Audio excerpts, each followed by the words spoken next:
नमस्कार मंडळी, जय महाराष्ट्र. तर आज मी तुम्हाला खूप महत्वाचा टॉपिक सांगणार आहे. ते म्हणजे नेनू, नन्नू आणि नाकू म्हणजे काय. आता नाकू आणि नेनू मधला फरक तुम्हाला माहितच असेल. मी म्हणजे नेनू, नाकू म्हणजे मला. पण नन्नू काय, नन्नू सुद्धा तुम्हाला ऐकण्यात खूप आला असेल आणि वाक्यात पण खूप वेळा वापरतं. याआधीही मी जे व्हिडिओ सांगितले त्यात पण नन्नू शब्द मी वापरला होता वाक्यांमध्ये. तेव्हा मी म्हटलं होतं की मी यासाठी एक सेपरेट व्हिडिओ बनवेल की कसं तुम्हाला ते सेपरेट करायचे, की नन्नू आणि नेनू केव्हा वापरायचं, नाकू केव्हा वापरायचं. आता पहिल्यांदा आपण घेऊ मी म्हणजे सिंपल. नेनू हे तर आहे, हे तर तुम्हाला माहितच आहे. आता मी म्हणजे नेनू. मग आपण मीचे काही वाक्य घेऊ. मी येत आहे, वर्तमान काळ आहे म्हणून नेनू. मी साठी वापरतो आपण नेनू. वस्तुंनानू येत आहे, शेवटी आला नू, कारण की करता आपला नेनू आहे. इथं नू, इथं नू. वस्तुंनानू. मी खुश आहे, पर पुन्हा काय येणार, मी. नेनू खुश साठी शब्द आहे संतोषंगा. संतोषंगा आहे उन्नानू. पुन्हा शेवटी काय आलंय नू, कारण की करता आपला आहे नेनू. नू नू. मी खाणार नाही. आता हे नकारार्थी वाक्य आहे, हे सुद्धा मी वाक्य घेतले. नेनू खाण्यासाठी तिनडम तीननू, खाणार नाही. तीननू, नेनू तीननू. मी तिला फूल दिलं. मी पुन्हा येणार नेनू. तिला आमे की लागले म्हणून आमे की. फूल पुव्वू. दिलं इच्छानू. इथं सुद्धा शेवटी नू, कारण की करता आपलाय नेनू. हे सिंपल सगळे वाक्य जे याच्या आधी मी तुम्हाला शिकवलेले, पण जस्ट एक रिव्हिजन म्हणून घेते. मी स्कूलला जाऊन आलो. मी इथे जागा नाहीये तरी मी तुम्हाला फक्त सांगते. नेनू स्कूलला, स्कूल की जाऊन आलो. आता एवढा शब्द मी लिहिते कारण की हा महत्वाचा आहे. स्कूलला जाऊन आलो, जाऊन साठी आहे वेल्ली. आलो वच्चानू, वेल्ली वच्चानू, जाऊन आलो. आता आपण बघूयात आपला मेन विषय, नन्नू आणि नाकू. नेनू मी याच्यासाठी घेतला कारण की नेनू आणि नन्नू म्हणायला तर सारखेच वाटतात, नेनू आणि नन्नू, पण त्यांचे अर्थ वेगळे. पण इथं खरं अर्थामध्ये जर सेम असेल तर ते कोण आहे, नाकू आणि नन्नू आहे. नन्नू म्हणजे मला आणि नाकू म्हणजे पण मला. आता केव्हा मग आपण नाकू वापरायचंय आणि केव्हा आपण नन्नू वापरायचंय. तर आता हे पहिल्यांदा मी सगळे नाकूचे उदाहरणं घेतलेत, कारण की आपण नाकूचे उदाहरणं खूप सारे बघितलेले आहेत. म्हणजे हे तुम्हाला एकदम सोपं जाणार, हे तुम्हीच सांगणार आहे. मला चहा पाहिजे. मला म्हणजे आपण इथे लिहिणार आहे नाकू टी कावाली. बरोबर, हे आपलं आधीच झालंय आणि एकदम सिंपल आहेत हे नाकूचे शब्द वाक्य आपण घेतले. मला माहिती आहे. नाकू तेलुसू. मला भीती वाटते. नाकू भयम आणि पिस्तुंदी वाटते आणि पिस्तुंदी. वाटण्यासाठी शब्द आहे आणि पिंचडम आणि पिस्तुंदी वाटते. मला भीती वाटते. मला तेलुगू शिकायचं आहे. नाकू तेलुगू शिकायचं आहे. शिकणे नेर्चू कोवाली. नेर्चू कोवडम म्हणजे शिकणे. मला शिकायचं आहे किंवा शिकायची इच्छा आहे, नेर्चू कोवाली. मला तू आवडतो. नाकू नुव्वू. आवडणे इष्टम. मला तू खूप आवडतो. नाकू नुव्वू चाला इष्टम असंही म्हणू शकतो. आता हे नाकू जे शब्द आहेत, इथं मला हा काय आहे, करता आहे. म्हणजे आपण जर म्हटलं मला चहा पाहिजे, पण कोणाला पाहिजे असं जर प्रश्न विचारला तर उत्तर काय येणार आहे? मला. म्हणजे मला हा आपला सब्जेक्ट आहे वाक्यांमध्ये, तेव्हा आपण वापरतो नाकू. आता नन्नू केव्हा वापरायचंय बघूयात आपण. आता आपण बघूयात नन्नू वरून सुरू होणारे किंवा नन्नू हा शब्द ज्या वाक्यात येईल अशी वाक्य. तिने मला पाहिलं. आता इथे आपण नाकू नाही यूज करणार की आम्ही नाकू चुसिंदी असं नाही. का तर नन्नू केव्हा वापरायचे की जेव्हा मला म्हणजे आपण स्वतः क्रिया आपल्या स्वतःवर घडतीये, म्हणजे आपण काय झालो, ऑब्जेक्ट फॉर्मला आपण गेलो. कर्म म्हणजे सब्जेक्ट, ऑब्जेक्ट आणि वर्ब असा जो फॉर्म असतो, तर आपण इथं करता नाहीये. नाकूमध्ये कोण असतो? आपण करता असतो. पण जेव्हा नन्नू वापरायचं असतं तेव्हा क्रिया आपल्यावर घडणारे, कोणीतरी आपल्यावर ते ऍक्शन घेणारे, तेव्हा आपण वापरायचे नन्नू. हा सगळ्यात महत्वाचा फरक आहे आणि हाच तुम्ही समजला की तुम्हाला नाकू आणि नन्नू कुठं वापरायचं हे समजणारच. हेच वाक्य बघा ना, आता मला तिने पाहिलं किंवा तिने मला पाहिलं असं नाहीये. मी आता मला इथं मध्ये लिहिलंय, पण हेच वाक्य मलापासूनही सुरू होऊ शकतं ना. मला तिने पाहिलं, मला तिने मारलं, मला त्याने मारलं. तर हे कसं येईल? तिने. तिने म्हणजे आमे.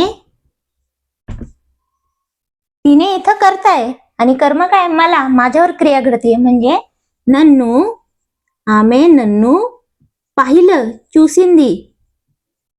शेवटी येणार इंदी, कारण की करता आपला काय आहे? आमे, स्त्रीलिंगी म्हणून शेवटी येणार इंदी. आमे नन्नू चुसिंदी हे झालं आपलं नन्नूचा वापर. आता दुसरं, ते मला ओळखतात. ते वालू मला ओळखतात, माझ्यावर ऍक्शन होतीये ना. नन्नू ओळखतात तेलुसु कुंटारू. तेलुसु कुंटारू शेवटी आलाय रू, कारण की आपला करता काय? वाळू. आता वाळू नन्नू तेलुसु कुंटारू म्हणजे हा संदर्भ काय? ओळखण्यासाठी शब्द नाही येतो, माहिती म्हणजे त्यांना मी माहितीये असं त्याचा अर्थ होतो तेलुगूमध्ये. ते मला ओळखतात म्हणजे मला हा काय झालाय? आपण इथं कर्म आहे, ती ऍक्शन आपल्यावर घडतीये, आपल्याला ते ओळखतायत, ते हे करतायत. त्यांनी मला मदत केली. पुन्हा इथं त्यांनी हा करताय, मला कर्म, मदत केली क्रियापद. त्यांनी वाल्लू, पुन्हा त्यांनीला आपण म्हणतो वाल्लू. मला नन्नू मदत केली, सहाय्यम चेसारू. शेवटी आलं रू, कारण की आपला करता आहे वल्लू. वल्लू नन्नू सहाय्यम चेसारू. इथे पण आपण काय वापरलंय? नन्नू. पुन्हा त्याने मला विचारलं. त्याने हा आपला इथं करताय, त्याने साठी वापरतो आपण अतनू. मला क्रिया आपल्यावर घडलीये म्हणून नन्नू विचारलं, अडिगाडू. शेवटी आलाय डू, कारण की आपला करता आहे अतनू. अतनू असलं की शेवटी आपण वापरतो डू. तू मला समजून घे किंवा मला तू समजून घे असाही शब्द होऊ शकतो. तू नुव्वू मला समजून घे म्हणजे माझ्यावर क्रिया होणार आहे. नन्नू समजून घे, अर्थम केसुको.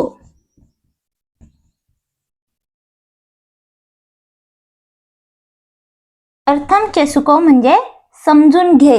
जसं की खाऊन घे तिनुको, बघून घे चुसुको, तसं समजून घे अर्धम चेसुको. आता हे लिहिताना अर्थम लिहितात, समजणे म्हणजे अर्थम, पण म्हणताना फ्लो मध्ये ते अर्धमच येतं, म्हणून मी बऱ्याच ठिकाणी द पण यूज करते. अर्थम चेसुको, नुव्वू नन्नू अर्थम चेसुको. तू मला समजून घे किंवा मला तू समजून घे, नन्नू नुव्वू अर्धम चेसुको. आताच मी तुम्हाला सांगितलं नन्नू म्हणजे आपल्यावर जेव्हा क्रिया घडत आहे, आपण जेव्हा कर्माच्या ठिकाणी आहोत. तर असं काही नाही की वाक्यामध्ये आपण मध्येच कुठेतरी येणार मला हा शब्द. आता मला तू बोलवलं का, आपण समोरच्याला विचारतो, तू मला बोलवलं का असंही म्हणू शकतो. पण तुम्हाला हे कळलं पाहिजे की कुठल्या ठिकाणी आपण कर्म आहोत, कुठल्या ठिकाणी आपण करता आहोत. कुठे नन्नू वापरायचं, कुठं नाकू वापरायचं. आता मला तू बोलवलं का, आपल्याला बोलवलं काय ना, म्हणून आपण कर्म आहे. तू बोलवलं का म्हणून नन्नू నువ్వు बोलवलं का बोलव म्हणजे पिलवू पिलिचावा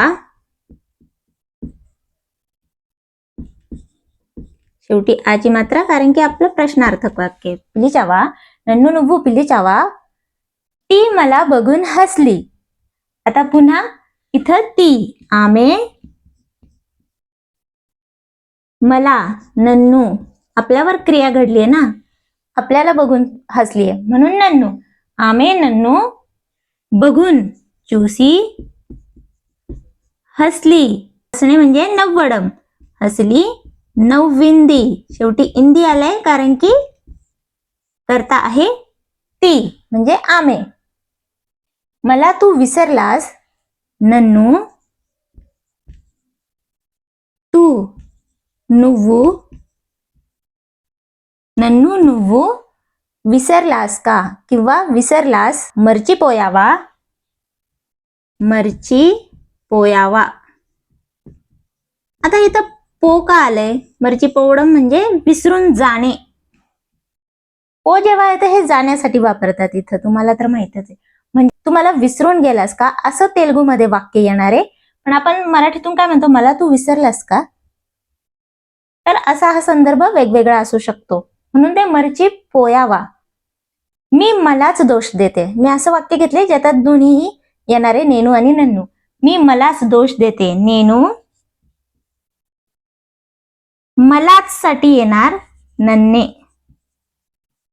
नन्नू म्हणजे मला आणि मलाच आपल्याला जोर लावून बोलायचंय म्हणून नन्ने नेनू नन्ने दोष देते दोष साठी शब्द आहे तप्पू किंवा चुकी असं शब्द घेतोय त्याचा अर्थ आहे दोष किंवा चुकी तप्पू पट्टुकुंटुन्नानु पट्टुकुंटुन्नानु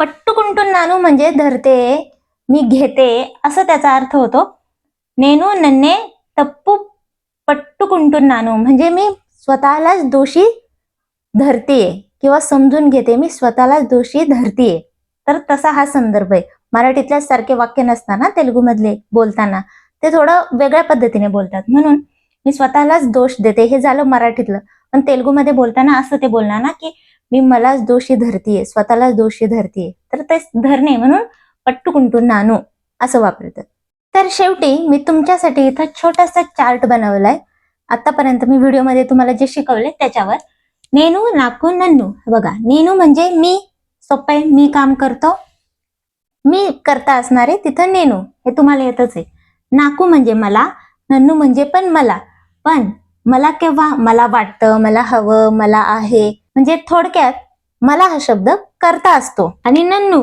म्हणजे देखील मला तर कुणीतरी मला काही केलं मला या शब्दाला म्हणजे मला हे कर्म असतं तर हा छोटासा चार्ट मी तयार केलाय असं जेव्हा असेल तेव्हा नन्नू वापरायचं नाकू कुठं वापरायचं हे तुम्हाला आता समजलंच असेल आणि हा शेवटचा प्रश्न तुमच्यासाठी आहे तू मला खोटं सांगितलं तू साठी काय वापरणार मला साठी काय वापरणार आता इथं करता कर्म कोण आहे आणि खोटं साठी शब्द आहे अबद्धम सांगितलं आता हे कमेंट करून नक्की तुम्ही सांगा मी जे पण व्हिडिओज बनवते त्यावर तुम्ही स्वतः नोट्स काढल्या तर तुम्हाला तेलुगू लवकर समजेल तुम्ही तेलुगू लवकर बोलायला लागाल पण जर तुमच्याकडे नोट्स नसतील तर मी तुम्हाला पेड PDF अवेलेबल करून देईल प्रत्येक विषयाच्या प्रत्येक टॉपिकच्या वेगवेगळ्या म्हणजे आता जो मी आज टॉपिक घेतलाय तर त्याच्यात हा चार्ट असेल जेही मी पॉइंट्स सांगितले तुम्हाला ओरली तर ते लिहिलेले असतील मराठीतून तेलुगूमध्ये सगळं एक्सप्लेनेशन राहील जसं की मी व्हिडिओमध्ये देते जर तुम्हाला हवं असेल तर मला कमेंट करून नक्की सांगा की पेड PDF हव्या आहेत का तरच मी तुमच्यासाठी ते अवेलेबल करून देईल अथवा तुम्ही जर स्वतः नोट्स काढत असतील आणि काढा तुम्हाला जर शिकायचं असेल स्वतःहून तर प्लीज नोट्स बनवा तुम्हीच आज मी कुठला टॉपिक घेतलाय त्यावर तुम्हाला काय समजलं बनवा तुम्ही नक्कीच तेलुगू लवकर शिकाल माझे व्हिडिओज आवडत असतील तर प्लीज लाईक करा शेअर करा आणि प्लीज चॅनलला सबस्क्राईब करा धन्यवाद